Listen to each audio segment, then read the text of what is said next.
Today, we are going to talk about corporate governance. Last week, I just touched upon what is corporate governance.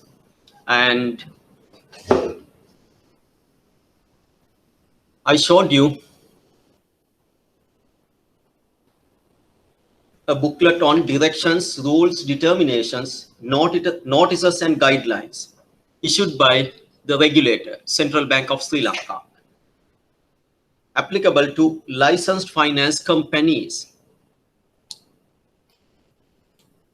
The regulator has issued certain directions which the finance companies should comply. So the corporate governance is a very important aspect for the sustainability of a finance company as well as the stability of the entire finance industry. Today we will look at some nice examples about corporate governance. Now remember, whatever I'm speaking is recorded. There can be a lot of nice off-the-record stories which I love to tell you, but since it's not a normal classroom but a recorded one, I prefer to select few non-international case studies rather than concerning on some nice Sri Lankan examples. For anyone who is interested in knowing about your country, Sri Lanka, you can look at some companies like Touchwood, CIFL, and study yourself what happened. There are enough stock-related forums where lengthy discussions took place about the fate of these failed companies in Sri Lanka. But for the time being, let's look at some other issues. Now, corporate governance, it's like politics. How someone is going to govern us. Whoever going to govern you will get a power, official power to govern you. And there is a nice statement, power corrupts you and absolute power corrupts you absolutely. That applies to politics as well as to the corporate world as well. Therefore, corporate governance restricts the ability to take decisions on their own without any respect to certain accepted norms. Corporate governance ensures that you follow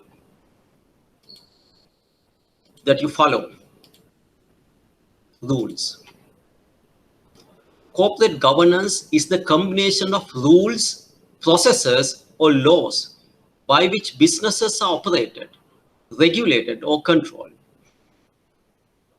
The term encompasses the internal and external factors that affect the interest of a company's stakeholders, including shareholders, customers, suppliers, government regulators, and management.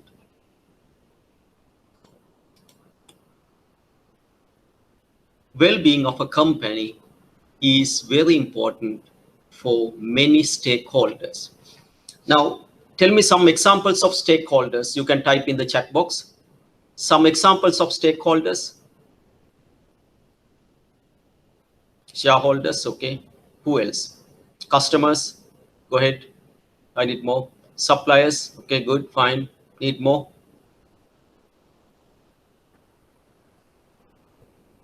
Okay. Now, stakeholders can seem to have a direct contact with the company or may not have any direct company with the direct contact with the company. Can you remember an incident known as Ratupaswala incident? Say yes or no. Can you remember an incident known as yes? There was a company, Dipped Products, which is a listed company in Colombo Stock Exchange, and they were manufacturing rubber blouses. Out of the entire rubber blouses manufactured in the world, 5% belonged to this single company. This company was looking after shareholders perfectly well. Its earnings per share was continuously going up, and they were paying a very good dividend. So that was one of the best companies to have. Shareholders are very happy with the company. So were the other stakeholders, suppliers, the rubber plantation owners. They are perfectly paid. Customers, they have customers from around 75 countries in the world. Other than China, they were the second highest number of rubber gloves manufacturers. However, they came across a problem. It seemed they have been disposing the wasted water in an unhealthy manner. That's how the people suspected. The villagers around this factory got together and protested against the company. What happened? After these sad incidents, government or the regulator asked them to relocate the factory in free trade zone. Okay, means what? Villagers are not at all directly having any relationship with the company. They are just villagers who live in the place you have selected to have a factory. That's all. But when they got together, they could lock down your business and relocate it. That is the power of stakeholders. They seems to be powerless, but at one time you will find they are the most powerful. So the stakeholders should be looked after. Corporate governance is a combination of rules, process, or laws by which a business is operated, regulated, and controlled. Corporate governance is the system by which companies are directed and controlled. Board of directors are responsible for the governance of their companies. The shareholders' role in governance is to appoint the directors and the auditors and to satisfy themselves that an appropriate governance structure is in place. Okay. Now, who appoint directors?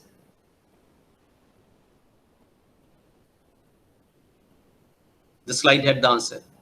Who is? Yeah, shareholders are appointing the directors, right? Now, shareholders, do they involve in day-to-day management activities? Shareholders are the owners, but they are not involving in day-to-day activities.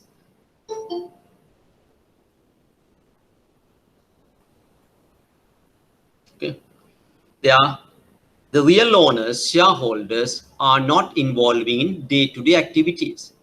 They appoint the directors, and they are not involving in day-to-day activities, almost like the general public of a country.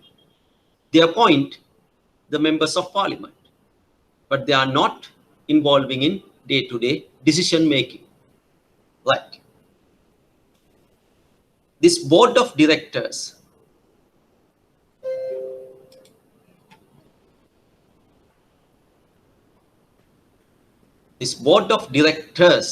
are believed to govern the company in an appropriate manner. Shareholders believe in that. If they fail, shareholders can remove them in the AGM. What is AGM? AGM. What is that? Annual General Meeting.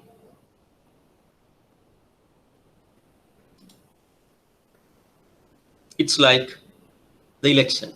At the annual general meeting, you can elect, you can appoint the directors. Okay. There are nice stories how Even that is influenced. Later on, we may look into that. Corporate governance. Board of directors are appointed by the shareholders. Now, the board of directors appoint these standing committees. Executive. That means they are involving in day-to-day activities. And the highest ranking person in the executive cadre is Chief Executive Officer. Under him, all these department heads are performing. So you can have, based on the different companies, they may have different structures, say DGM marketing, DGM internal audit, DGM ICT. Likewise, all the executives are held responsible to the CEO. Audit committee, integrated risk management committee are other standing committees appointed by the board of directors. Remuneration committees there to look after the salary and other related promotions and other related staff related issues. Now that is the corporate governance structure. On the other hand, the market governance, board of governors, enforcement board. So you may have director of monetary board, government, even the treasury may have certain impact from budget. So there is another form of governance taking place.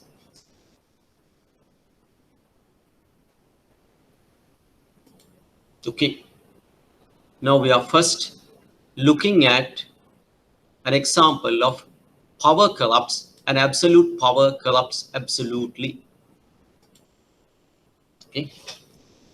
Now there are, of course, Sri Lankan companies which I can select, but I may go ahead with some known companies. Enron, that is a US based company, and it was named as America's most innovative company consecutively for 6 years by Fortune magazine. Okay. That's how you get power. Everyone prefers you, everyone loves you, and everyone appreciates for your performance. The more you perform, the more power you get, be it corporate life, be it politics. Performers get more media coverage, and they will be elected, selected, given power, and without any restriction, people believe they will use this power for the benefit of everyone. In America, Enron company was selected as the most innovative company, and consecutively for 6 years, they were awarded as one of the best companies. And the main players was CEO Kenneth Lay. CEO, like the president of a country, chief executive officer. He will get more power the more you perform. Kenneth Lay of Enron got that. However, when you get more power, that will corrupt you. That is what the statement is saying. Power corrupts you, and absolute power corrupts you absolutely. Now, Kenneth Lay, the CEO of Enron, was running this company in a very profitable manner. Shareholders preferred to have Enron shares in their portfolios. The more they perform, the more the share price went up. The more the share price goes up, people believe in corporate governance. That's a company well managed. They are looking after us. Shareholders believe the corporate management is looking after us, and in return, we get a very good dividend, and we may get a very good capital appreciation in the market. And it continued until a whistleblower, internal whistleblower, showed what is happening. He said it's very suspicious to have this continuous growth. Okay, so there are whistleblowers. They send the alarming sound. I'm not happy with how things are happening, so they send the alarming. And the corporate governance was well set in this company. It was audited by a reputed audit firm, Arthur Andersen.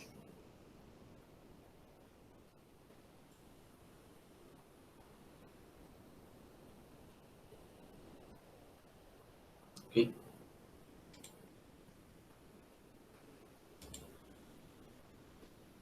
Arthur Andersen, legal counsel, tells auditors to destroy all Enron files except Enron's most basic documents.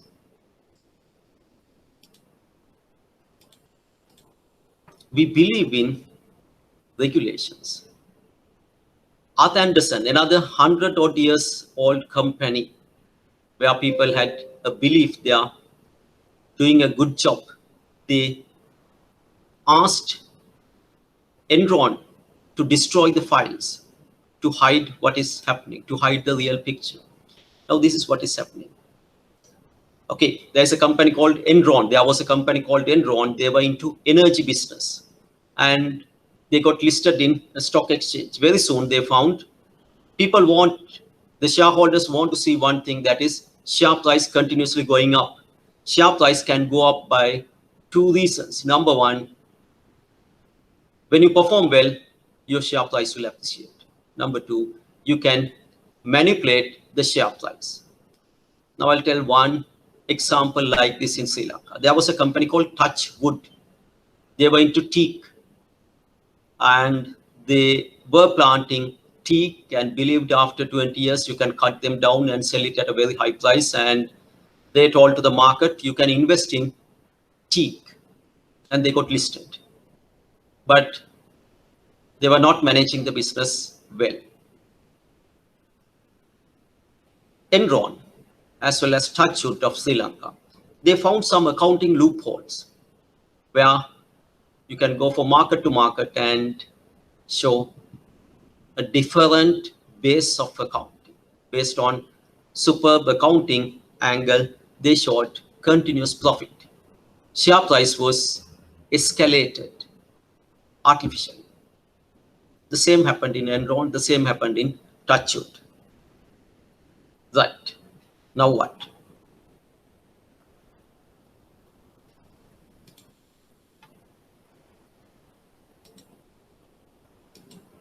Okay.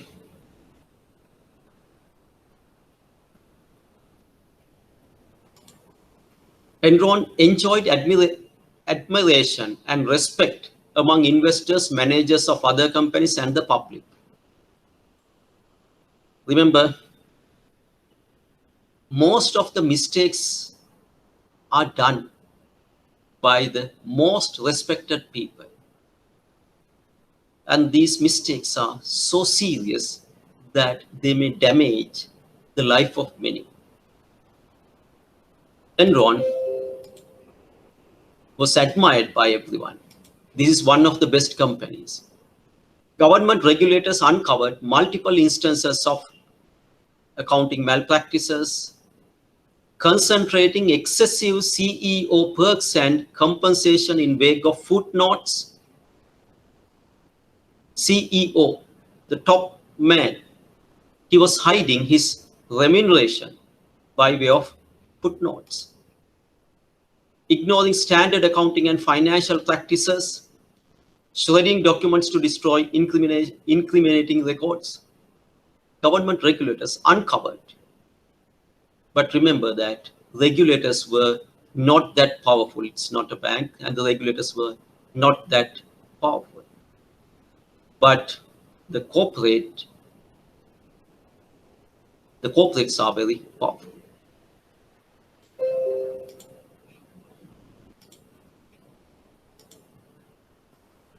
Later on, by 2001, a whistleblower shot the alarm. A lot of media people started to discuss about this company. Even though every shareholder wanted to have a piece of Enron cake, Journalists started to ask questions. Can a company continuously grow like this? Where is their cash flow? Are they hiding the real cash flow statements? We are only looking at few things. Where are the others? And very soon, existing CEO Kenneth Lay replaced himself by another CEO, Jeffrey Skilling. But Kenneth Lay remained as the board of directors.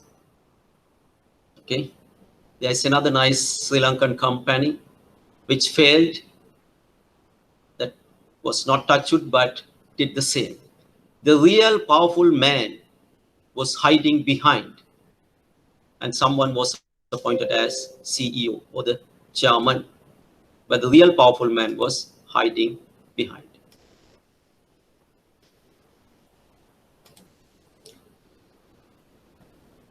The newly appointed CEO resigned. Once again, the former CEO took power. But this time, they reported a loss for the very first time.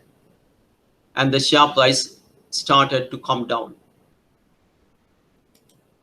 Now I'm showing you how the share price went down from $90 to 0. Okay. Can anyone remember how the share price of Touchwood in Sri Lanka came down? Say yes or no. I showed you a picture how Enron share price came down. Now I'm asking you, you can say just yes or no. Can anyone remember how the Touchwood share price came down? In chat box, say yes or no. No. Okay. Right. So I'm telling you a different story. There was a company called Touchwood in Sri Lanka. They were promoting themselves as tea planters, and they said, better you invest with us and we will plant tea trees on behalf of you in certain plots, and you may get the deed plus the return of the teak wood after 20 years. And people were investing, and they got listed in Colombo Stock Exchange, and they found some nice accounting methods, and they started to show good results, and their share price continuously went up. Few companies became owners and they sold to another. So there was no proper continuous owner.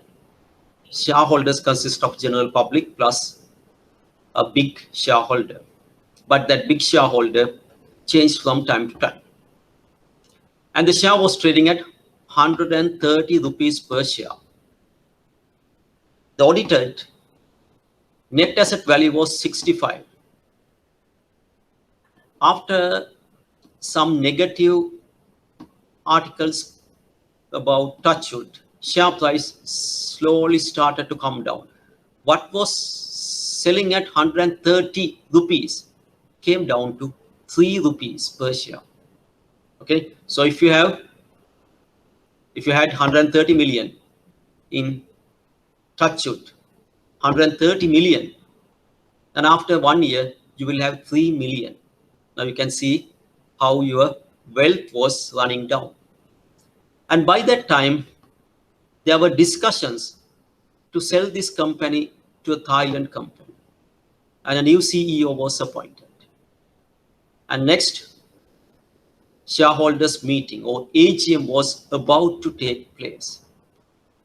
Many shareholders were ready to raise their voice.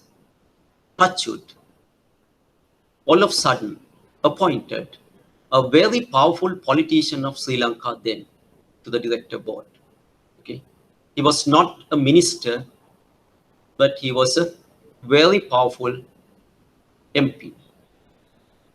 And at the shareholders meeting, shareholders were not ready to ask any questions, and there were no problems took place at the shareholders meeting. What was trading at 3 slightly went to 4, 5. After that, came back to 50 cents and stopped. Same thing with Enron. When Enron faced a problem in California, which was known as California electricity crisis, okay, Enron was the leading man behind this shortage of electricity. Okay, I know that I'm telling you a story in half. Okay, in California, the state of US, all of a sudden, the citizens were facing blackouts, power erupts, and Enron was the biggest electricity supplier. They were asking to increase the electricity rate, but the government mayor was not ready, and the existing mayor was blamed. But the mayor said, if I find no actual reasons behind these power cuts, I'll personally visit the power stations of Enron. Now, these threatening made Enron to act against this genuine politician. And they did everything to change the mayor. Net result, Arnold, the bodybuilder, was selected as the mayor of California. Now, this one I quoted from somewhere. If it was not Enron, would Arnold have ever been selected as the governor? Okay. Now, to give you an idea of Touchwood, Touchwood also appointed a bodybuilding member of parliament to their board of directors, and they faced no problem. Almost like Enron, Touchwood did similar things in Sri Lanka.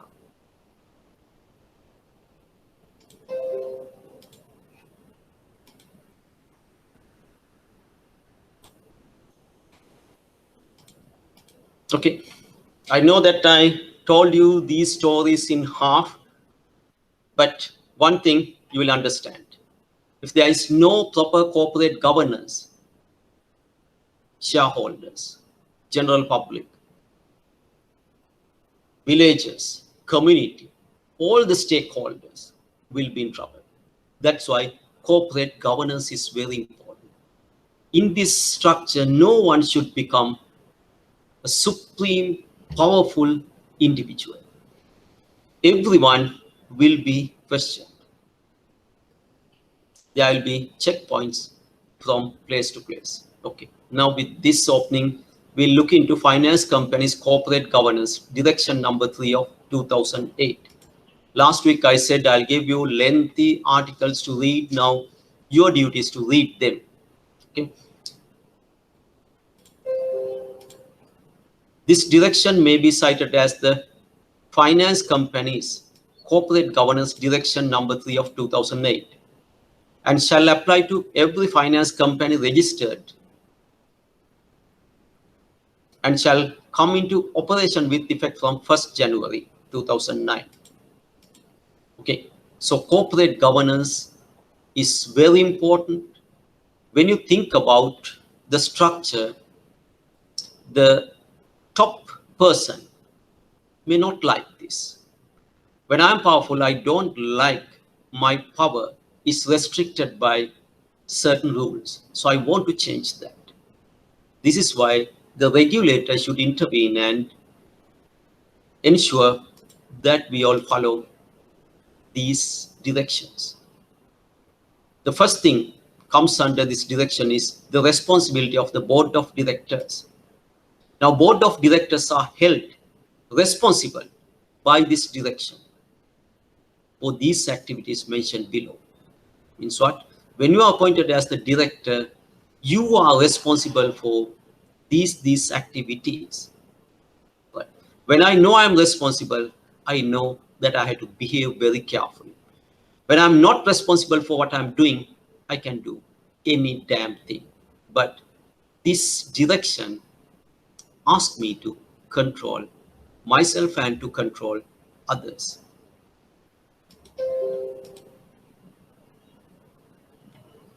Responsibilities: number one, approving and overseeing the finance company's strategic objectives and corporate values, and ensuring that such objectives and values are communicated throughout the finance company.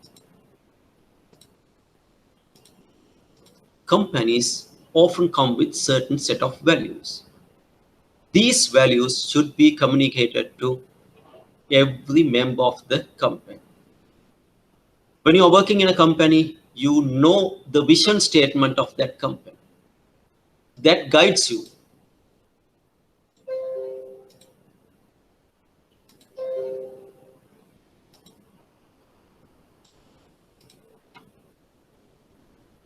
So the first thing is approving and overseeing the finance company's strategic objectives and corporate values, and ensure that they are communicated throughout the finance company.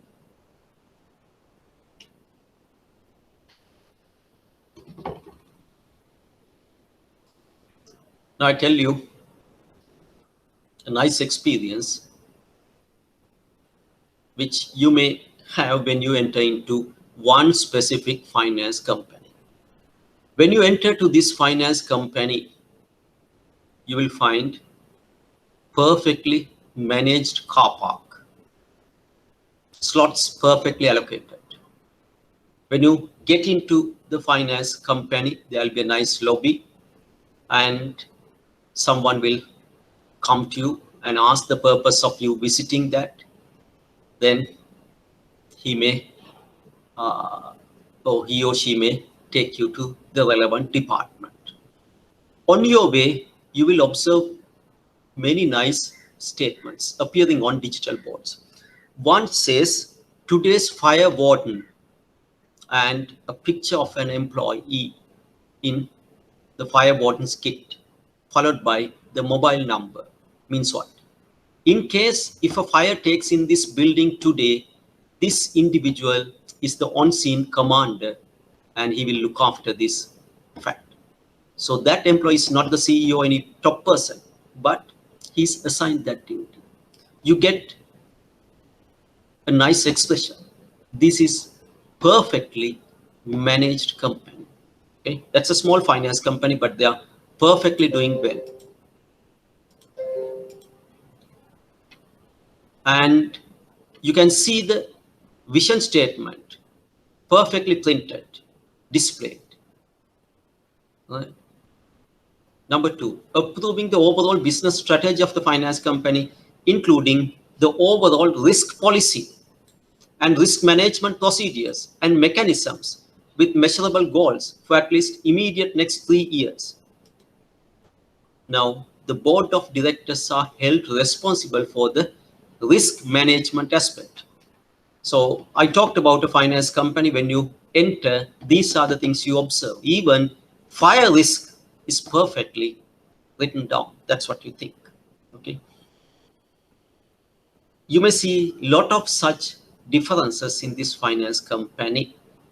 That's because the directors understand their duty. Okay. Now, directors, who are they? They are also individuals. When they know they are responsible by these written down documents, then they know what are the areas I have to look after. Identifying risks and ensuring implementation of appropriate systems to manage risks prudently. Okay.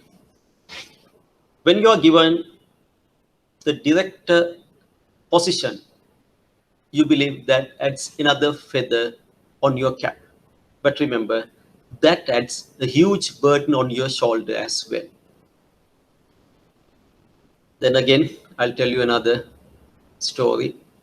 After a shareholders meeting, AGM, CEO and the top ranking managers were coming back to their office.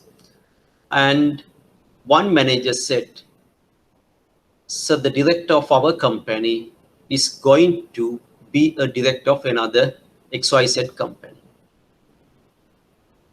Then the CEO took a call to this director and said, so I came to know that you are going to be a director of this XYZ company. Yeah, from the other end, it was confirmed. Then the CEO said, so I have two concerns. One thing, you are going to be a director of a competitor. The other is, as far as I know, that company is not well managed. Okay? But the director took the responsibility of another company, XYZ, in addition to his own company. Now that happens. When you become a director, you want to be the director of many, many companies. You want to see your responsibility portfolio growing to such a level that you can't bear. That's how individuals behave. They want more. Okay. XYZ company faced severe financial problem.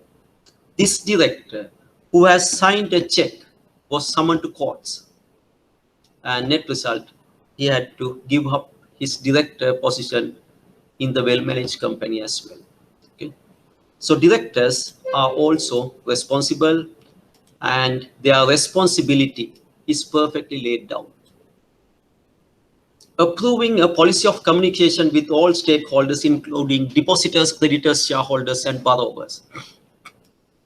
So at a shareholders meeting, it is the director board who sits on the other side of the head table, and they are answering to the shareholders' questions. Shareholders appoint the director board to look after and manage a company on behalf of them, because they cannot come to this company on day-to-day basis. The directors should know the responsibility they are undertaking. So they are communicating with the other parties. Reviewing the adequacy and integrity of the finance company's internal control systems and management information system. Today, you come to know about all this performance of a company through MIS. And if you cannot rely upon that, the board should take action.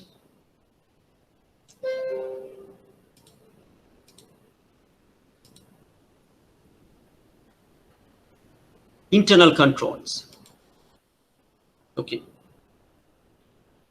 So the board is appointing internal audit department. In return, this internal audit department is looking after internal controls. Now, there is a movie called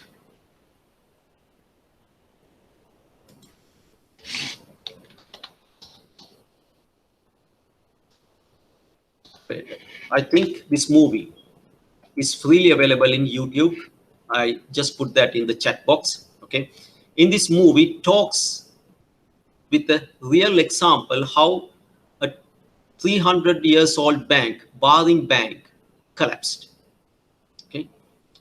Now I'm giving you a nice example for failure to having proper internal control system. Right. So this movie is based on a real story. The newly appointed chairman of this bank believed that in order to grow the bank's business, you must have more different people in banking.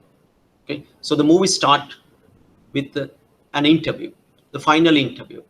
A young person is interviewed by the chairman. This young person, his name is Nick Leeson. That is the real name. Okay, a young person, Nick Leeson, enter into the chairman's room for the final interview, wearing a plaster on the nose. Chairman asked, okay, why are you wearing a plaster? He said, last night I had a problem and I was a little bit drunk and we had a fight. And the chairman is happily recruiting this person and saying, these are the people we need, the young blood. Okay. So far, we have been recruiting people looking into certain characteristics, and we first look at education, then the social background. No, now I want different blood. So he recruit Nick Leeson.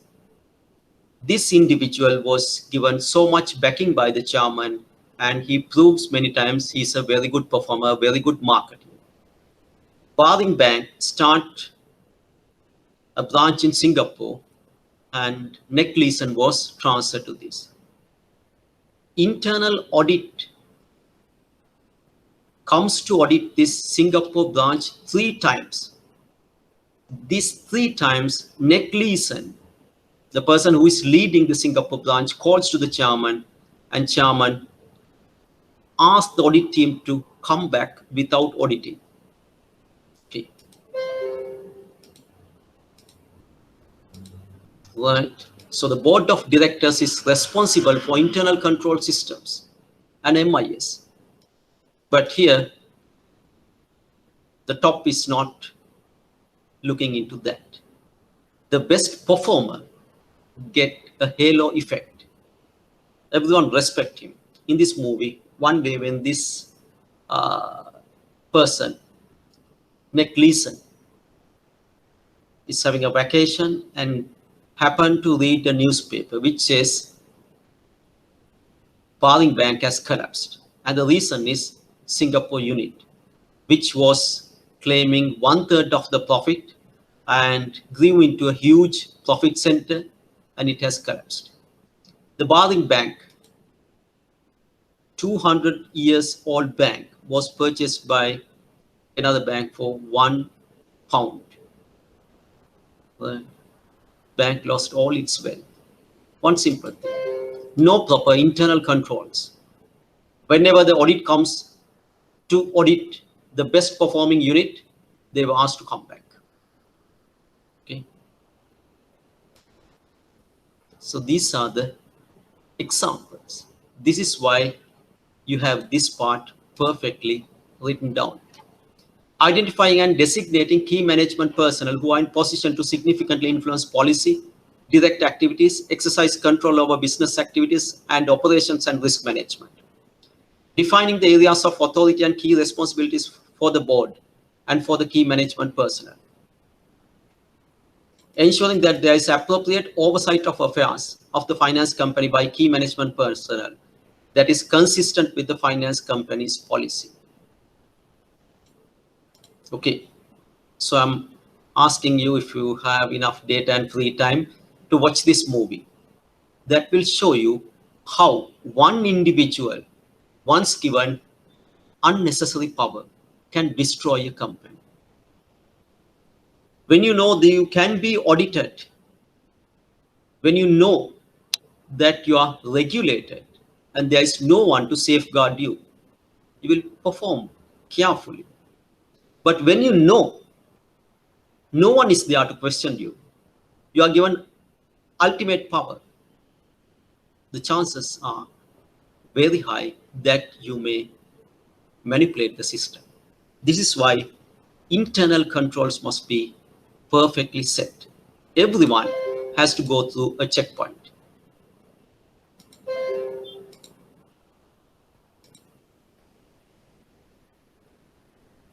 Periodically assessing the effectiveness of its government practices, including the selection, nomination and election of directors and appointment of key management personnel, the management of conflict of interest. Okay, what is conflict of interest? What is conflict of interest?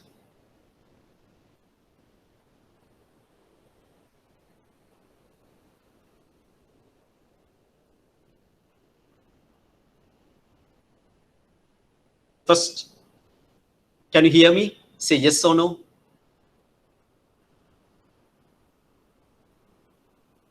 Can you hear me? That's my first question.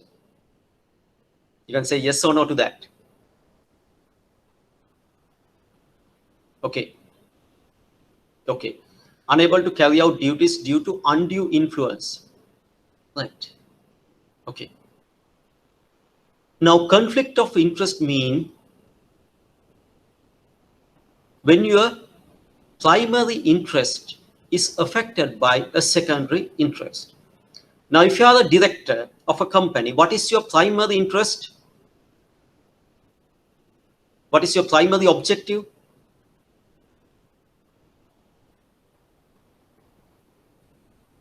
We are talking about conflict of interest. If you are the director of a company, if you are the CEO of a company, what is your first objective? To ensure profitability of your company. Okay, so your primary objective is the well-being, the profitability of your company. Right. Let's assume I am the owner of a company. Let's say IBSN.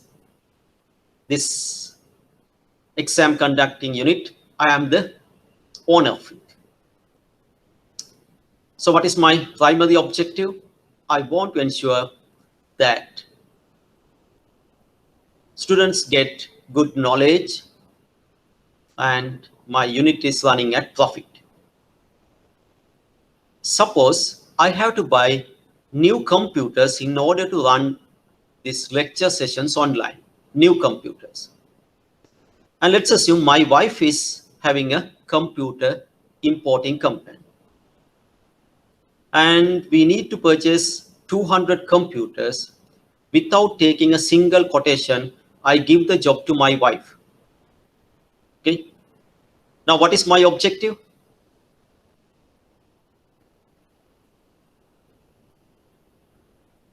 Now, what is my objective now?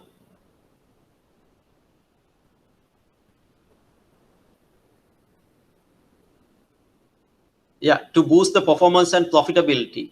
That is my primary objective for this institute which I am working. But now I am purchasing 200 computers from my wife. What is the objective behind it? To boost the performance and profitability of not my company, my wife's company. Yeah, to purchase at a high price. Very good. Right. So my objective, my primary objective is to look after the well-being of this institute. But what is happening? Now I am looking after the well-being of another company, not this, something else. Okay. So that is the conflict of interest. In politics, in business, there can be ample of examples where conflict of interest is taking place.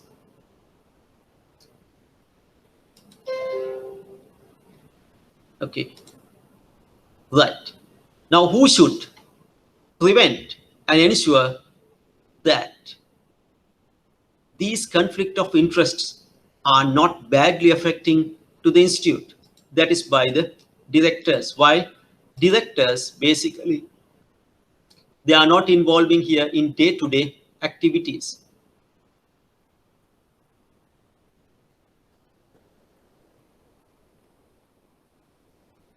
Okay.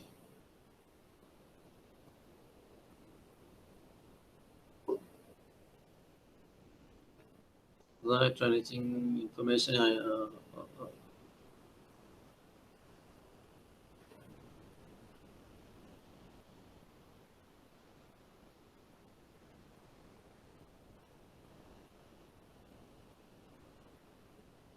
Right.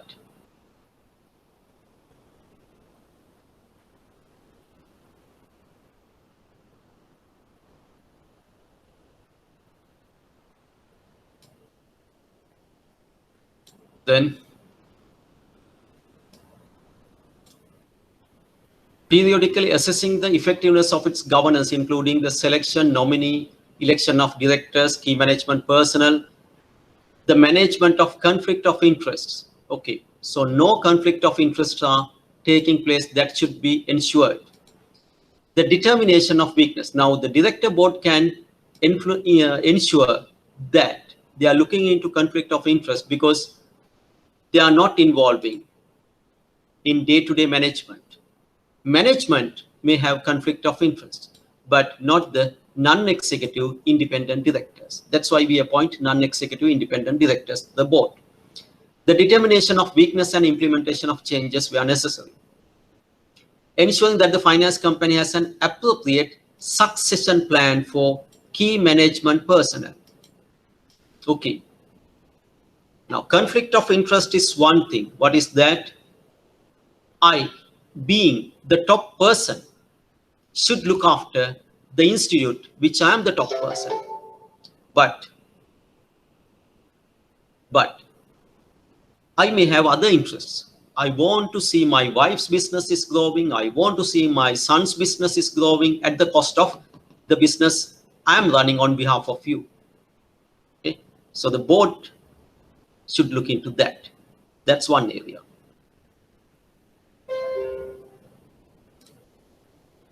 That's one area. The other is, okay, finance company has an appropriate succession plan for key management personnel. Okay. That is also a direction.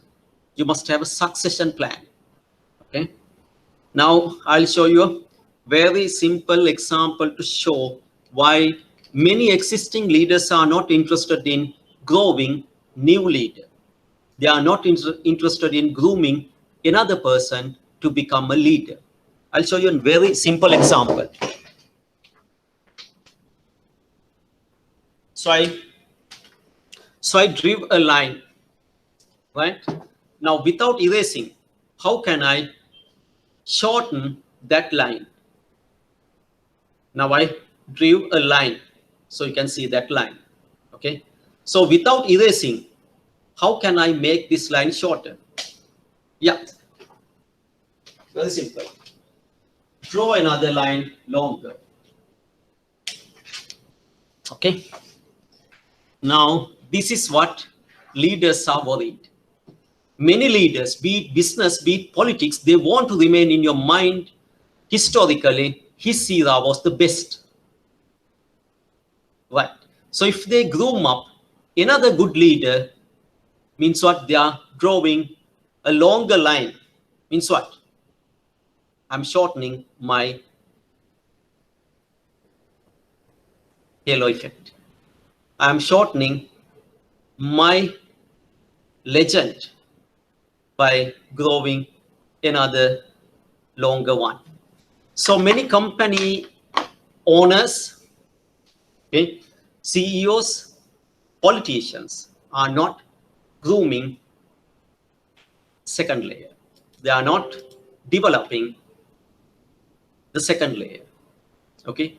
But for the finance company under the corporate governance direction, you must have a succession plan for key management personnel. Okay. Now you can see what has happened to many institutions. I'll name few. UNP, the oldest, biggest political party. What happened to them? No succession plan. Right? Now, 4 or 5 people are struggling to say I am the leader. And the existing leader says, I need more time to groom another leader. I'll take another example. JVP. Okay. They failed to groom a leader for decades. For a longer period, their Politburo consists of very young people. Today, you don't have young people, even at village level for them. Okay. Why? If you groom up second layer, you are very much afraid that they will outperform you. So you want to remain as the only leader, only person that has the capacity to lead. Okay. This is why it is perfectly written down here. You must have a succession plan. Okay, so what is succession plan? To groom up the second layer, to develop a layer, another employee to replace an existing employee.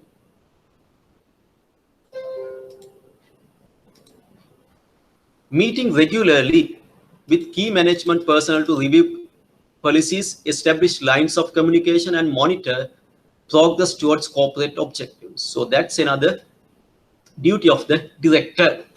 Meeting regularly with the key management personnel. It does not mean you on day-to-day basis you have to meet. Later on we may see at least 12 times per annum they have to have board meetings. Understanding the regulatory environment. Exercising the due diligence in the hiring and oversight of external auditors. Okay. So auditors are another checkpoints. You must do due diligence when you are appointing these auditors. So that's completes the main number one. All subheadings coming under number one. That is the responsibility of the board of directors. Now number 2. The board shall appoint the chairman and the CEO and define and approve the functions and responsibilities of the chairman and the CEO. There shall be a procedure determined by the board to enable directors upon reasonable request to seek independent professional advice in appropriate circumstances at the finance company's expense. Sometimes you may need a professional advice. So the board of directors, suppose you have to take a decision on HR and you need a professional person to advise you, you can take that advice and the fee will be paid by the finance company on behalf of the board of directors.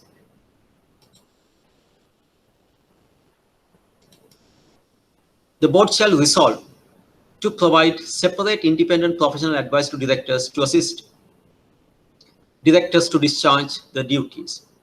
A director shall abstain from voting on any board resolution in relation to a matter in which he or any of his relatives or a concern in which he has substantial interest, and he shall not be counted in the quorum for the relevant agenda item in the board meeting. That's another good practice. When teachers go for O-level or A-level paper marking, when their son or daughter sit for the same exam, they declare that fact and they do not go to do paper marking that year. That's a good practice. It may be a very rare, there may be a very extremely rare probability that you get a chance to mark your own son's or daughter's paper. But better avoid that, because there is very high probability if it happens, you may give a very good mark to your son or daughter, irrespective of his performance. That's human nature. So best thing is avoid that. The same for the board of directors. If a director happen to have an interest in a matter that is being discussed, better you abstain from voting. The board shall have a formal schedule of matters specifically reserved to its for decision to ensure that the directors and control of finance companies firmly under its authority. The board shall, if it considers that finance company is or is likely to be unable to meet its obligations, or is about to become insolvent, or is about to suspend payment due to depositors and other creditors, forthwith inform the director of Department of Supervision of NBA files prior to taking any decision or action. Okay. Unfortunately, I cannot discuss with names and real incidents, but that's the responsibility of directors. When they sense that the company, that the finance company which they are managing is going to face a severe liquidity problem, immediately inform to the directors of non-bank supervision department of CBSA. The board shall include the finance company's annual report and annual corporate governance report setting out the compliance with the direction. The board shall adopt a scheme of self-assessment to be undertaken by each director annually and maintain records of such assessments. Okay. Now you can see, being a director is not just adding another feather on your cap. It gives you huge set of responsibilities and ask you to manage a finance company, not manage, direct a finance company in a stable manner. That will ensure stability of the finance system. Meetings. Okay. Now today we are meeting online. Okay. Is it good? Say yes or no. Today we are meeting and conducting this class online. Is it good? Just say yes or no.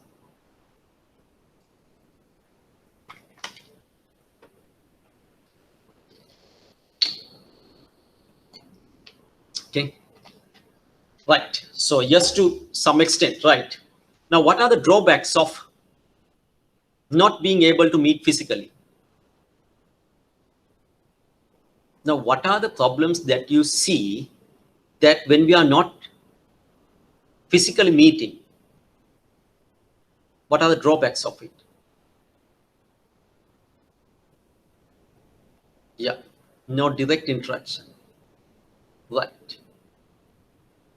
Now, from my end, I'll tell you some drawbacks which I'm seeing. When I ask you to write answers, I don't know how many of you are writing. When I say write something in the chat box, send me the answer in the chat box, I know very few names. I can name them. But there are many others whom I do not know whether they are even listening to me or not. But when we meet physically, I can move around and see everyone, how they write, what they are doing, that.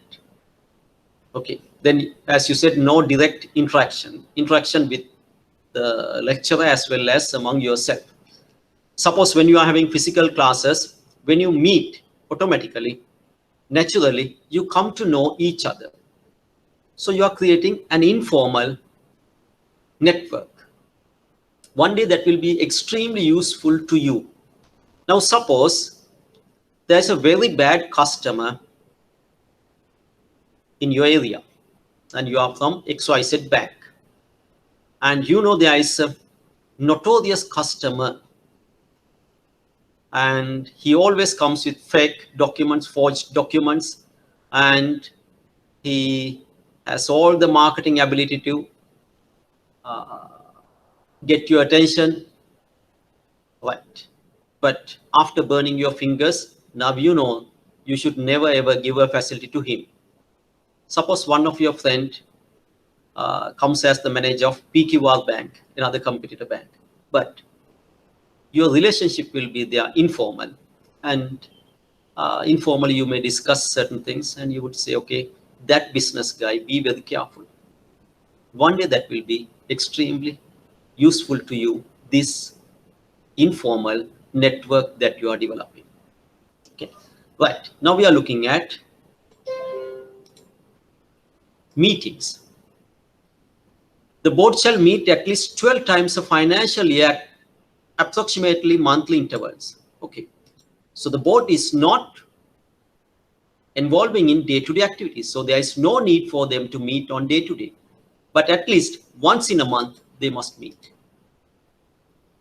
Obtaining the board's consent through the circulation of written or electronic resolution shall be avoided as far as possible. Okay, so what is it saying? Try your best to meet physically. That is what they are saying.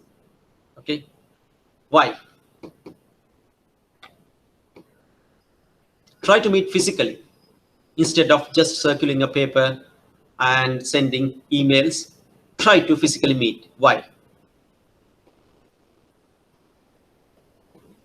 Yeah, you can monitor the purpose online by emails, by this kind of Zoom, Google.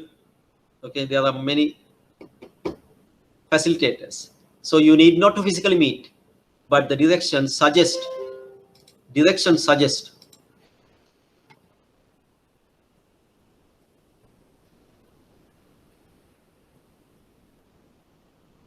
Okay, suggest to avoid written electronic resolutions papers. Okay, Right. So when you physically meet, you will deliberate on matters. Right? You may discuss seriously. But if when I'm sending you, these are the resolutions for this month, you have to only sign it. No proper discussions taking place. So try your best to physically meet. So obtaining the consent through circulation of written or electronic resolutions should be avoided as far as possible. So the management would send them the resolutions which they may study and come physically meet, discuss and sign. The board shall ensure that arrangements are in place to enable all directors to include matters and proposals in the agenda for regular board meetings where such matters and proposals relate to the promotion of business and the management of risk and finance company. A notice of at least 7 days shall be given of a regular board meeting to provide all directors an opportunity to attend. For all other board meetings, a reasonable notice shall be given. Okay, so it's defined at least 7 days prior to the meeting, it should be notified. A director who has not attended at least 2/3 of the meetings in the period of 12 months immediately preceding, who has not attended the immediately preceding 3 consecutive meetings shall cease to be a director. Okay, so if you don't meet consecutive 3, you are no more a director. Provided that participation at the directors' meetings through an alternative director shall, however, be acceptable as attendance. Okay, if you fail to attend, you can send an alternative director. Alternate director. The board shall appoint a company secretary whose primary responsibility shall be to handle the secretarial service to the board and shareholders meetings and to carry out other functions specified in the statutes and other regulations. If the chairman has delegated the company secretary the function of preparing agenda for the board meeting, the company secretary shall be responsible for carrying out that. All directors shall have access to advice and service from the company secretary with the view to ensure the board procedures and all applicable laws.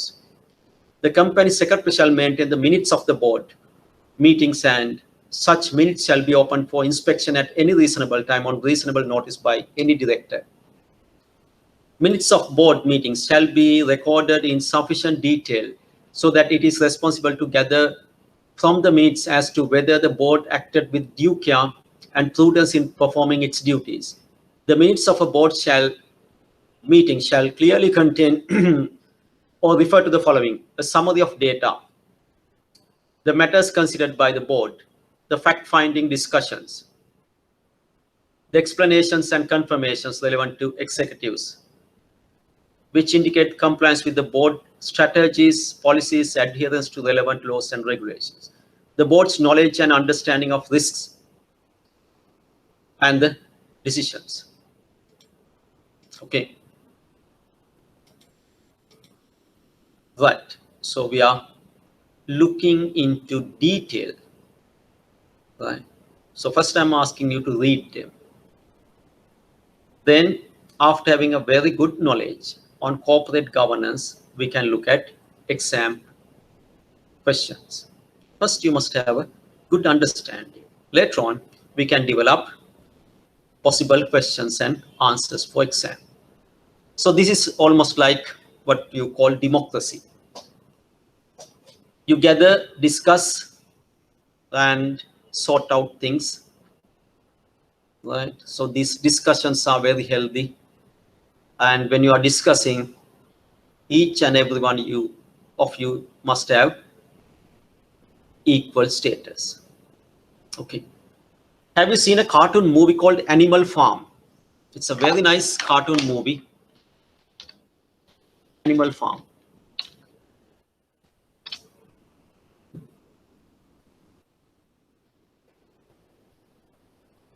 Okay. I think that's freely available in YouTube if you have time. Yes, you can watch that. Anyway, I'll tell you that simple story. So there is a farm. There are a lot of animals like cows, pigs, horse, ducks. Okay. So whatever you name, all these animals are living in this farm. And these farm animals got together and they chase away the owner. But now, these farm animals have a motto: all are equal. Okay, so the motto is all are equal. So in a board, every director is equal. They can discuss honestly. But very soon in this farm, the set of pigs got together and decide to live in the house of the farm owner. So the leading pig name is Napoleon. He started to live in the house with the rest of his pigs. Then at a meeting, other animals question, when everyone is equal, how you only live in this house and others are living in the old places? Then the Napoleon, the big pig, comes with a nice statement. All are equal, but some are more equal. All are equal, but some are more equal. That happens. Okay.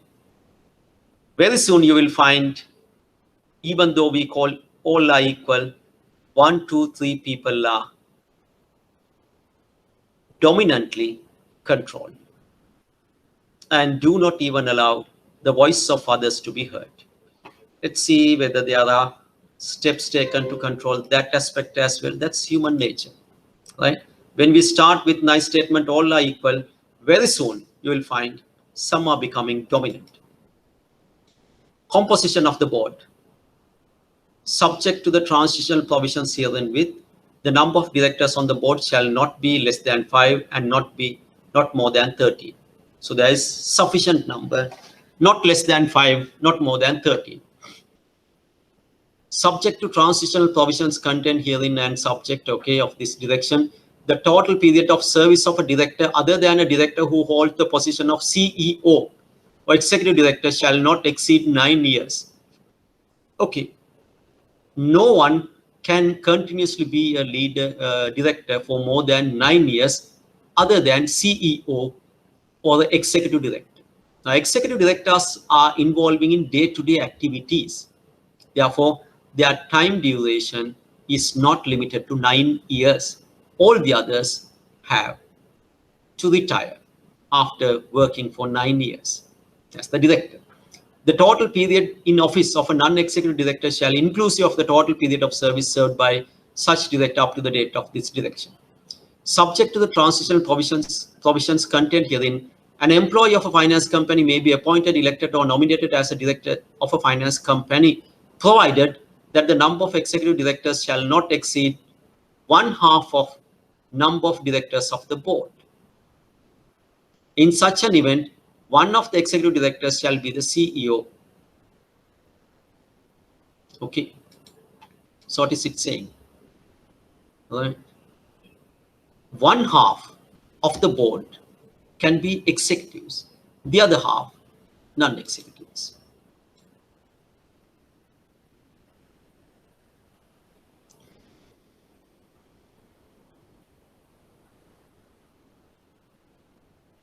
Subject to the provision, total period of that the director hold the position of CEO. Okay, right. This one, you can appoint an employee as a director. However, the number of executive directors shall not exceed 1/2 of the number of directors. Okay, so you need non-executive directors.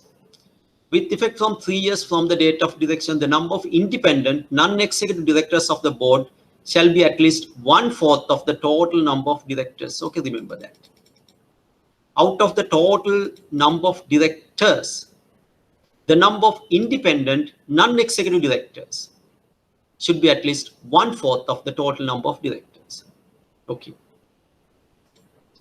right? So there must be at least 1/4 of the board as non-executive independent directors.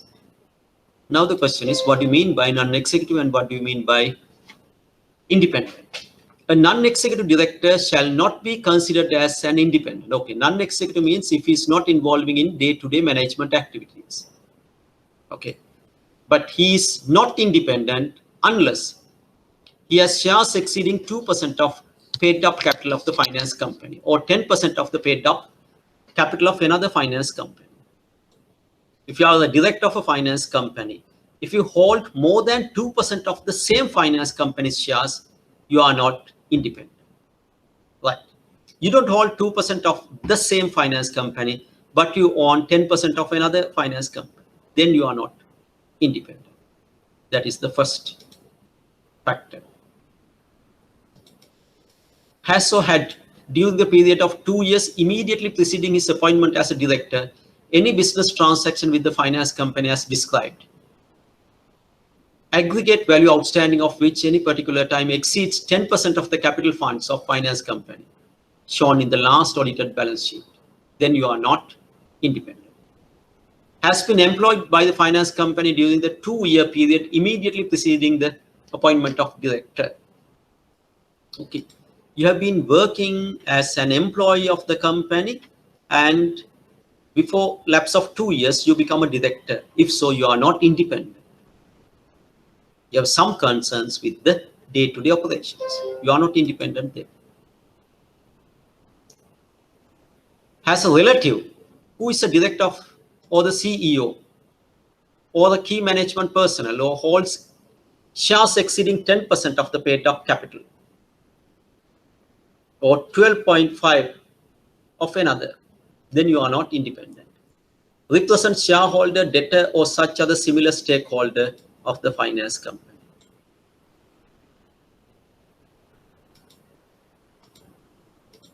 Okay. Now you can see the clear meaning of being independent. Suppose you become a director and you are representing a big debtor. Okay. You are the director, right? But you are representing a huge debtor of the company. Tell me, what is your primary objective?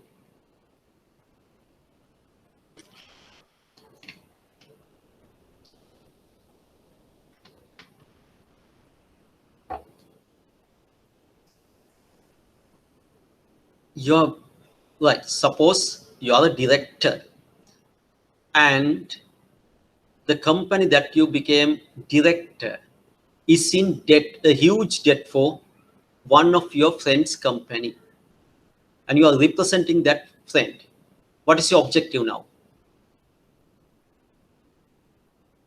What is your objective now?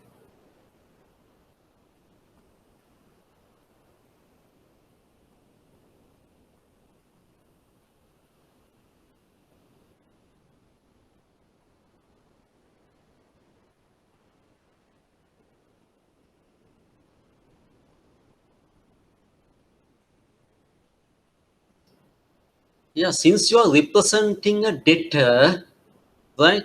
Your primary objective is settle that debt. Am I correct?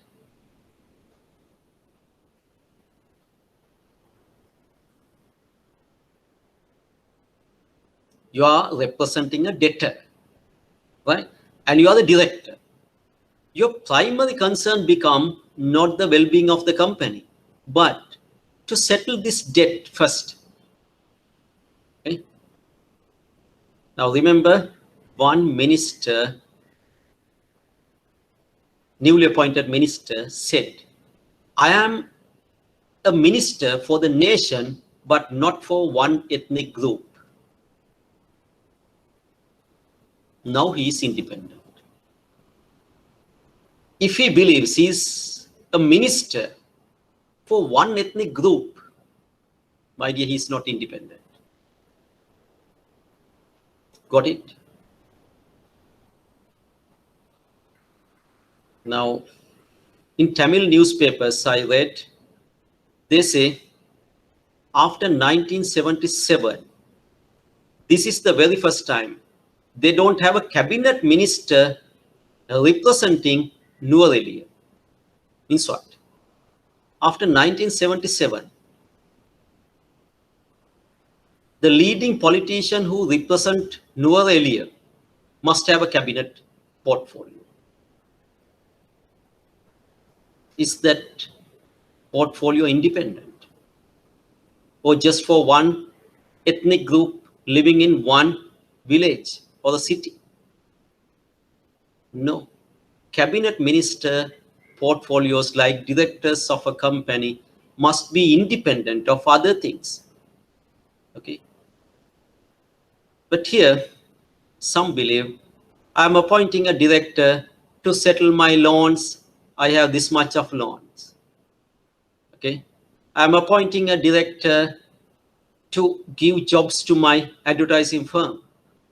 I'm appointing a director to lead all the legal cases to my legal firm. If so, that company will not run long.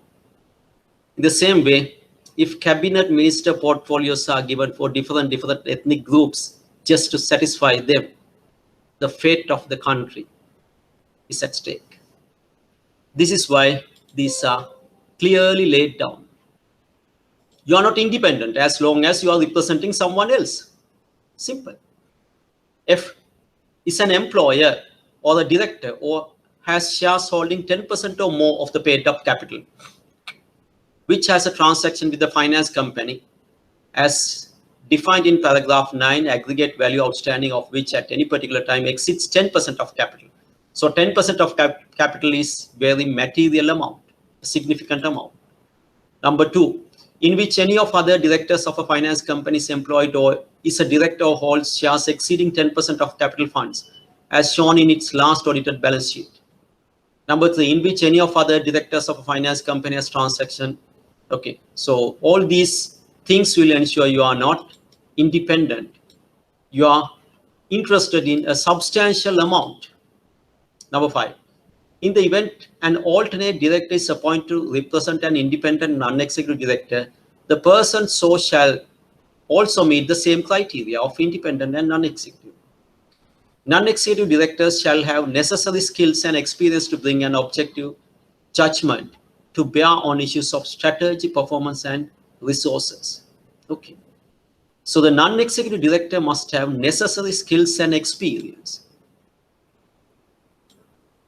Okay. So this non-executive director must have very good proven track record. Right. Now we look into a company that got listed in London and got delisted. Last week I took time to discuss about Virgin Group. Okay, so in this picture you can see the head of Virgin, Richard Branson. Okay, it is basically an investment group holding the Virgin Group brand, founded by Richard Branson, who also happened to be face of the brand. Okay, so Virgin means Richard Branson, right? So that's a different corporate culture. Here we are talking about an independent, right? Last long, sustainable. But contrast to that, here we are talking about all the power to one individual. Okay, leading entrepreneurial brands with 200 companies, operate 29 countries, very complex organizational structure. Here we are talking about simplifying and have a very clear structure. Board of directors, including chairman, CEO, then the steering committees, audit, integrated risk, remuneration. Okay, but here, no, they have their own structure. Right? High emphasis on innovation. Right. Now, innovation means something you cannot easily come up with proper analysis. You can innovate, but we do not know will we always get the same or a good result. Right, so I'm looking at a different structure, different company. Okay, so we talked about this one. Non-executive directors shall necessary skills and experience. Richard Branson got his company listed, and now when you are listed, your company have to follow certain guidelines given by SEC, Securities and Exchange commission. You have to have a company structure. In this structure, you must have directors who should be considered as non-executive independent directors. Okay, so it's not only for the finance company, but any listed company, they have to follow a different set of rules. Virgin Group, Richard Branson used to run his business as the only decision maker, the final decision maker. But the moment you got it listed, you no more enjoy that luxury. There was an independent director who was a businessman who started to sell carpets and became a very sound businessman. But Richard Branson soon found it's very difficult to work with these non-executive independent directors. They want more information. They want more deliberation. But Richard Branson, when he's running his business, is not ready to deliberate. He took decisions, million worth decisions quickly. Okay, I'm giving this musician, Philip Collins or Latoya Jackson, 20 million, and you have to sign the contract tomorrow. That drastic, quick decision you can't take with this kind of deliberation. You need to table all these documents. Who is Latoya? You have to explain, right? Why are you ready to pay this much? What will happen to shareholders? And Richard Branson found, okay, it's better to get delisted and go independent. Okay? So that's another side of the coin, right? But you can't run a finance company like the way Richard Branson is running his Virgin Group. So you need non-executive directors who should have proven skills and experience. With effect from 3 years from this direction, so that's 2009, a meeting of board shall not be duly consisted, although the number of directors required to constitute the quorum at such meeting. The independent non-executive director shall be expressly identified as such in all corporate communication that disclose the names. Okay. Number 9, there shall be a formal, considered and transparent procedure for appointment of new directors to the board. There shall also be procedures in place for the orderly succession of appointments of the board. All directors appointed to fill a casual vacancy shall be subject to election by shareholders at the first general meeting after their appointment. If a director resigns or is removed from office, the board shall announce to the shareholders and notify the Director of Department of Supervision (NBFIs) of CBSL regarding the resignation. Okay, I think I have asked you to visit csc.lk, Colombo Stock Exchange website. Have you visited that website, csc.lk? Say yes or no. Yes, right, very good. Now, in your free time, you can search any finance company, maybe Central Finance, People's Leasing, Valuable Finance, okay, name any finance company. Then in the search, click that, then you will find notifications coming. Go through the notifications. You will see whenever a director is appointed, his name is appearing under notifications. Whenever a director is purchasing shares or selling shares, that information is published. So that's the direction. You must inform. Right. Criteria to assess the fitness and propriety of directors. Subject to transitional provisions contained herein, a person over the age of 70 years shall not serve as a director of a finance company. Okay. Right. So under number 5, criteria to assess the fitness and propriety, you have only 2 factors. Number 1, no one who is above 70 years shall serve as a director. Number 2, a director of a finance company shall not hold office as a director or any other equivalent position in more than 20 companies, including associate companies and subsidiaries, provided that such direction shall not hold office as a director of any other equivalent position in more than 10 companies. Okay, right. So under the criteria to assess the fitness and propriety, you have two factors. Age. A director cannot be more than 70, cannot be a director of more than 20 companies. Right. Now, these days, I see a lot of Facebook posts about the ages of our ministers. Okay, sir, I case of finance did not submit the audited financials as per due date and it is not confirmed to CSC on time. Should it be listed? Okay, now finance companies and banks have to submit their audited financials sharp on due date or before that. Okay, if you fail to do that, your name will be transferred to default board. Okay, now default board means if you are a shareholder, if you are going to buy the shares of the companies listed in default board, be mindful. You are buying something where you don't have any worthwhile document to study it. It's your responsibility. You are at risk. Whenever a name of a company is transferred to default board, that means it's like naming and shaming you. Right? Suppose I'm asking you to do homework and you fail to do homework. So what I do in the school, I have a notice board. I put your name so everyone can see. Highlighted in yellow. Yes, they are highlighted in yellow color. Okay. And your name is in default board.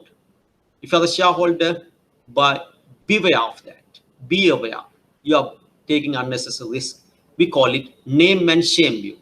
So your duty is not to fall into this highlighted yellow default board. Okay, right. Anyway, these days finance companies may be having some problems with the moratorium and other issues. There may be very slight delays, but this is unusual situation. If you forget that, a finance company and a bank must definitely submit their financials sharp on time. Okay, now let's get back to our business. Right, so to be eligible under criteria for fitness and propriety, you must be less than 70 and you must not hold more than 20 companies. Okay. Now there was a very good businessman in Sri Lanka. I do not know whether it's right to name him, but he was a director of maybe 200 odd companies. I'm referring a situation before 2009, before this direction came. He was having he's a director of more than 200 companies. Okay. And by that time, he was more than 70 years old. He has not named any successor. Okay. And there were finance companies, there were insurance companies, as well as banks under his control. Okay. So that's a very risky situation. This direction paves way to ensure stability, to avoid such unnecessary risky situation. Because a company, once grown big, it is serving to the general public, whether it's a bank or not, whether it's a finance company or not. So this is why when a big company fails, government comes and bail it out. Huge companies, government is not allowing to collapse. They come forward and bail it out. Finance companies and banks, when they fail, that have a dominoes effect on other finance companies and banks. Okay. Now, what I was discussing before I see this question, these days I see in Facebook a lot of posts saying the age of ministers appointed.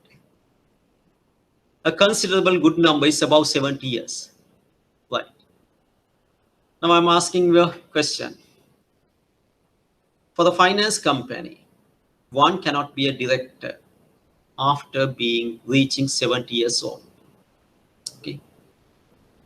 Is this ruling worthwhile or should it be changed? Just say yes or no. Should this rule change to include more older people than 70 as directors?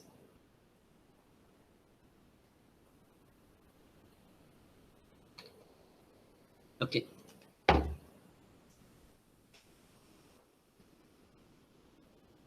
I think it's being discussed, not about the finance company, but in listed companies. Now there's a discussion whether to extend the year even after 70. But in other companies, you can pass a special resolution and ensure a person who is above 70 years serving. If you think about a company, DSI, your shoe company, DSI, we always see they pass special resolutions and ensure the directors are serving even after 70. So about 3 or 4 directors, 77, 75, 73, they are running the business. Richard Branson has the same problem in his mind. When you grow old, you fail to attract young blood. Your business become old, out of fashion. Okay. There was a company, Kalamasu, located just in front of our office. And those days, we used to buy ledger cards and ledger books from Kalamasu. Kalamasu is a listed company. But very soon, we gave up writing on ledger cards and ledger books and we moved into computer systems. Now we don't see any ledger books in our office.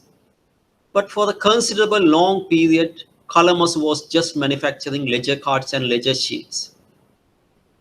And they were importing, right, now this ledger cards and ledger books slowly died, natural death. Now no one is using these. We all are into computer systems. And Calamus was selling by that time cash counting machines. So we were buying cash counting machines from this place. Very soon, government changed the currency notes, and to count them, now you need digital. No more analog cash counting machines, but they were running analog cash counting, and we had to find someone who is bringing down digital. Right. Calamus was running typewriter business. We initially purchased typewriters from them. Now we are not at all purchasing typewriters. We only purchase computers. The employees of the Kalamasu were very old. Company was growing old and the employees were growing old. My dear, I believe things must change. I still believe let that ruling be there. Okay. Right. Anyway, for the time being, for the exam purpose, remember the criteria for fitness and propriety: 70, 20. 70 for age, 24 maximum number of companies. Right. Delegation of functions. Right. Now, before moving that, I'll touch upon one slide from here. Japan. This is Akio Morita, the founder of Sony company. Let me take some time to talk about Japan as well. I think you all know Japan. By 1980s, they were running a huge economy and everyone wanted to be like Japan. Right? Japan was a different country or a set of islands who were running an independent. They were not interested in others' affairs, basically a Buddhist country. So they were not interested in invading other countries, or they were perfectly protecting their country. And they were not traders. Right? Remember, most Asian countries have well-laid caste system. In this caste system, merchants were given a dominant position. Right? Now, Arabians, they were merchants moving around the world, involving in free trading. If you think about India, our Buddhist stories talk about Situvaru, merchants traveling and selling things, carrying commodities. They were one of the highest castes, second only to the royalties, kings. Right? But in Japan, merchants were the lowest caste. They were not involved in trading. They were not at all interested in trading. Right? So Japan was self-sufficient. However, by 1820s, some American ships came to Japan. They were not interested in invading Japan, but they asked Japan to open up harbors for free trading. They came up in huge ships and fired few cannonballs, threatened to open their harbors to free trading. By that time, Japan was having a 7 years old king. So you can see the movie Last Samurai. Samurais were the leading caste of this country. They were the sword carriers. Samurais divided into two schools of thought. One thought, the Western people, Americans are carrying guns and they are shooting with bullets. We, with our samurai swords, we can cut these bullets when they are shot at us. Still in movies you can see that. Fine. But the rest of samurais believed we must follow these people. We must study them. Look at the size of their ships. Think about their gunpowder. Let's join with them and study what they are doing. So that set of samurais copied everything from US and West. They all of a sudden found that West is following a system called democracy and they conduct elections. These samurais appointed Ito Hirobumi as their first prime minister. Now, king is slowly giving up power, becoming a nominal figure like the West. And a democratic system is slowly taking place. No one forced them, but they decided to copy the American style.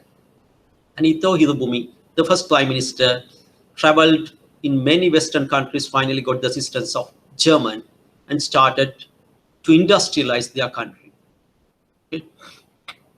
Right, so that was about Japan. Japan was continuously following that, and this guy, Akio Morita, was working in Royal Navy during Second World War era. They were planning to develop atomic bomb as per this book Made in Japan. But US developed atomic bomb well ahead of Japan and showed it to Japan, and Japan surrendered. After that, Japanese were very much interested in following American way of doing business. So Akio Morita, Ibuka, and other started a company called Sony. Okay, and after some time, they wanted to list their company in New York Stock Exchange, Nasdaq. Sony became the very first company to be listed in New York Stock Exchange. But they found their way of thinking is different from the way of thinking of West. Now for Japanese, they were not having the capital structure. They were having certain loans or even capital which can be extended on annual basis. But for the West people, capital means you will take it out only when the company is liquidated. So they have to change that. So likewise, they have to change a lot of things and finally got listed in New York Stock Exchange. Very soon, many other Japanese companies started to get listed in American and other stock exchanges to get the capital and to do business. Now that's the beauty of learning from well-performing systems. Even this one, corporate governance, is what we are learning from other proven companies in the world. Delegation of functions. The board shall not delegate any matter to board committee, CEO, executive directors, or key management personnel to an extent that such delegation would significantly hinder and reduce the ability of to the board as a whole to discharge its function. The board shall review the delegation process in place on a periodic matter. Okay. Now we are looking into chairman and CEO. By now we know that chairman is a non-executive director who is not involving in day-to-day activities, and the CEO is the top-ranking executive person who is known as chief executive. The role of chairman and CEO shall be separated and shall not be performed by the same person after 2012. Means what? By 2009, there would have been such people. So they were given a 3 years time to change. I talked about one example. Okay. Now today you cannot be chairman and executive simultaneously. The chairman shall be non-executive director. In case where chairman is not an independent non-executive director, board shall designate an independent non-executive director as senior director with suitable documented terms. Okay. Now we are looking at a system where at the board everyone seems to be equally discussing. And one hindrance can be absolute power. If the chairman and CEO post is played by one individual, he becomes the absolute owner, absolute power. Therefore, it's better to have it divided. So by now, no individual can be the CEO and the chairman at the same time. The board shall disclose in its corporate governance report, which shall be an integral part of annual report, the name of chairman and the CEO and the nature of any relationship between CEO and the chairman, and the relationship among members of the board. Of course, there are some companies, not banks or finance companies, where chairman is the father and the CEO is the son. There are enough good companies in Sri Lanka. Okay, so we are running still many family businesses, and it's not a big issue. But for the finance company or the bank, you look into annual reports, that's published. Chairman is one, CEO is another, and they are mostly following this direction. The chairman shall provide leadership to the board, ensure that the board works effectively and discharge its responsibilities, and ensure that all key issues are discussed by the board in a timely manner. The chairman shall be primarily responsible for the preparation of agenda of each board. Okay, so he may delegate the function to the secretary. Chairman shall ensure that the directors are informed adequately and timely about what is going to be discussed in the meeting. The chairman shall encourage each director to make full and active contribution to the affairs.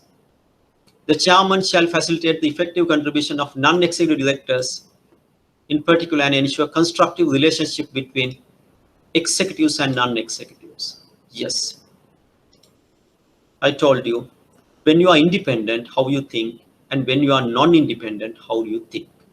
Okay, a person who is living on planet Earth would agree it's flat, but someone from outside would say no, it's not flat, it's round shaped, because he sees it from another perspective. The man who is living on planet Earth and believe it's flat would say moon is round shaped because he's seeing the same from another perspective. Right.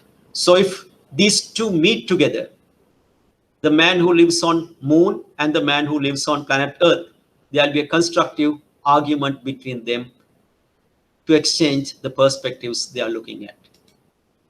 The same with executive directors and non-executive directors. Subject to the transitional provisions contained herein, the chairman shall not engage in activities involving direct supervision of key management. Yes.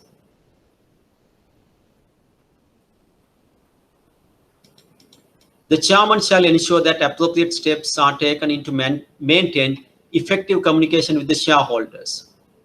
The CEO shall function as the apex executive in charge of the day-to-day management of the finance company's operations and business.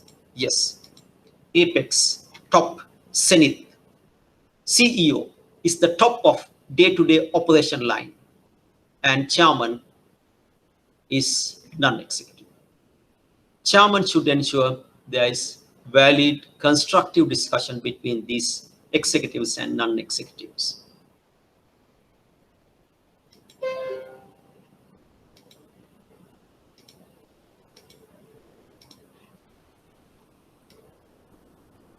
Now we are looking at board appointed committees. Okay.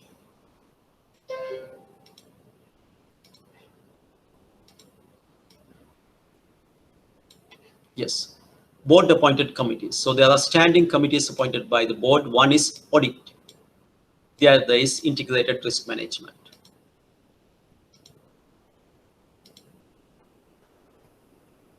Audit committee. The following shall apply in relationship to the audit committee. The chairman of the committee shall be a non-executive director who possesses qualifications and experience in accountancy and/or audit. The board members appointed to the committee shall be non-executive directors.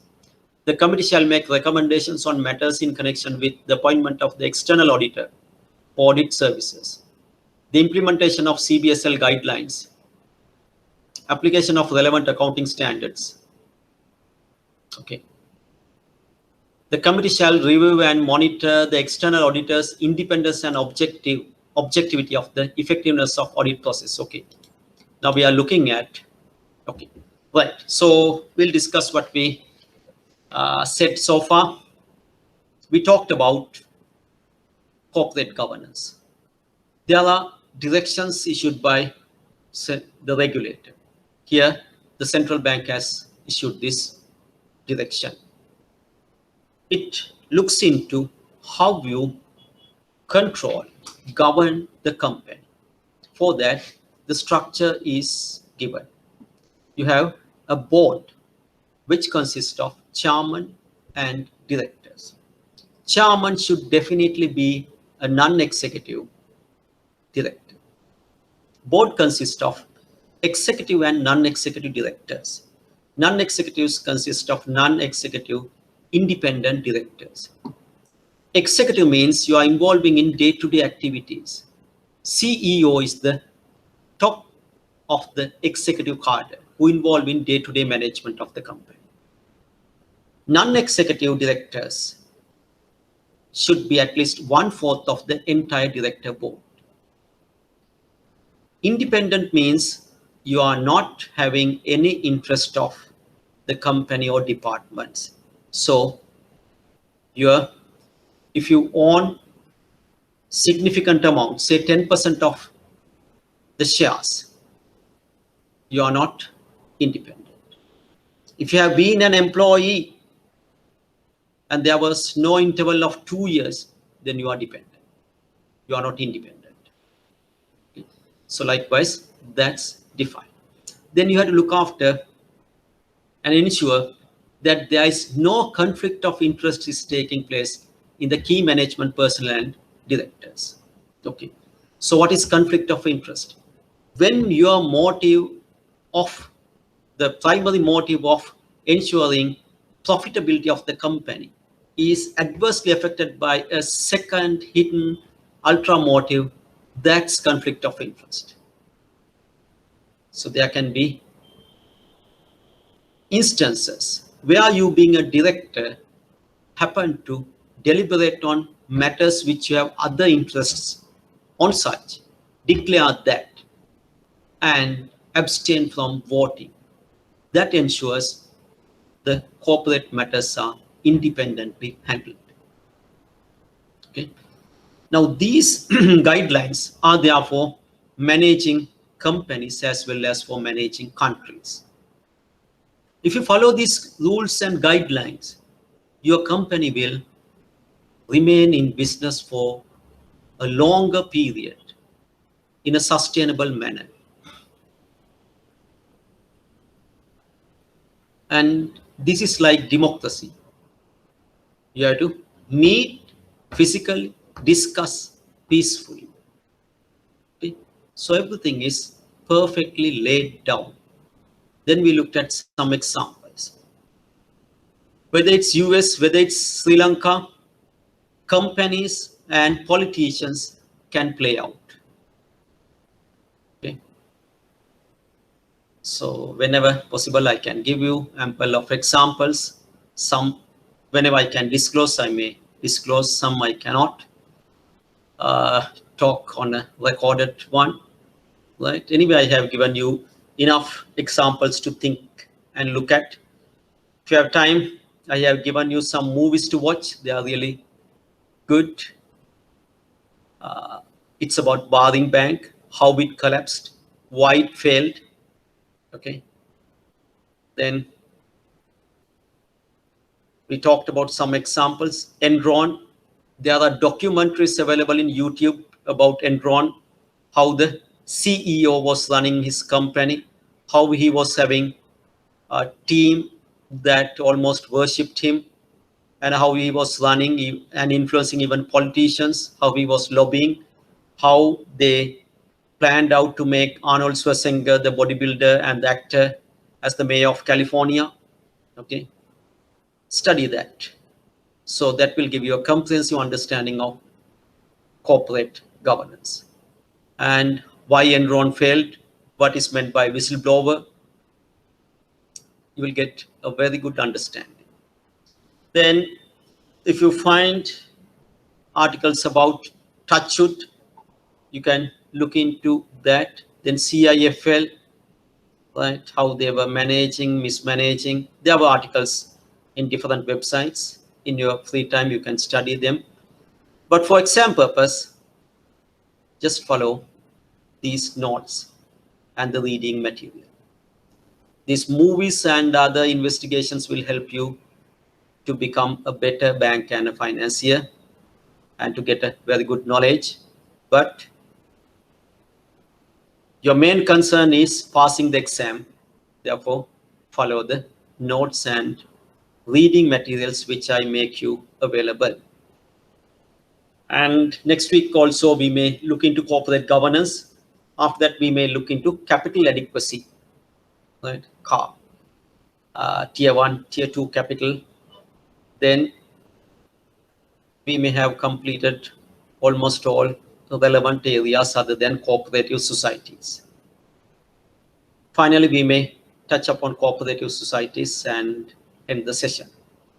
Then we may look into exam related questions and answers. Last week when I had time, I discussed some questions and I was very happy with the way you're answering that. Anyway, last week we only looked at the question number 1. But when I want to discuss with the rest, you have to submit me answer scripts. I look into a method like how I submitted these lengthy reading materials. So in your free time, read these lengthy reading materials. Okay? You need not to buy hard, just read them, get an understanding. Later on, we may look into how to use them for exam purpose. Okay, so with that, I'll end today's session. Thank you.